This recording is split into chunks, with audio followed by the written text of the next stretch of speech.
আসসালামু আলাইকুম সকল আপু এবং ভাইয়াদের জানাই শুভ সকাল। সবাই কেমন আছেন? আপনারা ভালো আছেননি?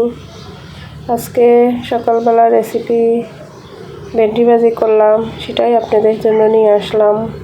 তো এই হচ্ছে আমার ভেন্ডিগুলা, যেটাকে আমি ধুয়ে পরিষ্কার করে নিয়েছি।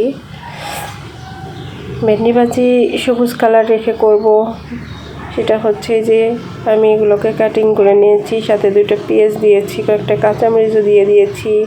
এবার চলেন রান্না করি। তো কড়াইতে দিলাম একটা তেল, তো তেল দেওয়ার পরে দিয়ে দিলাম একটুখানি জিরা, যাতে ফ্লেভারটা সুন্দর আসে। তারপরে জিরাটা ভাজা হলে দিয়ে দিলাম সবগুলো ভেন্ডি একসাথে।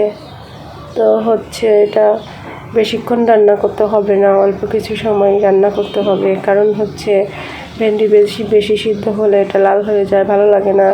তারপরে দিয়ে দিয়েছি একটু লবণ, তারপরে দিচ্ছি একটু হলুদ। দেওয়ার পরে এটা কিছুক্ষণ নাড়াচাড়া করব। নাড়াচাড়া করার পরে চুলার আঁচটা বাড়িয়ে দেব, কারণ চুলার আঁচ কম রেখে কখনো ভেন্ডি ভাজি করলে ভেন্ডি ভাজি যে লাল সেটা আছে সেটা বেশি হয়ে যায়। এই কারণে চুলার আঁচ যতটা পরিমাণ বাড়ানো যায় বাড়িয়ে রান্না করবেন। এই যে আমার ভেন্ডি ভাজিটা এই পর্যায়ে কমপ্লিট হয়ে গেছে। তো যারা এখনও সাবস্ক্রাইব করেন নাই তারা আমার চ্যানেলটাকে সাবস্ক্রাইব করবেন এবং পাশে থেকে ভিডিওটা সম্পূর্ণ দেখবেন, লাইক কমেন্ট এবং শেয়ার করে দিবেন। তো সবাই ভালো থাকবেন, সবাইকে আল্লাহ হাফেজ, আসসালামু আলাইকুম।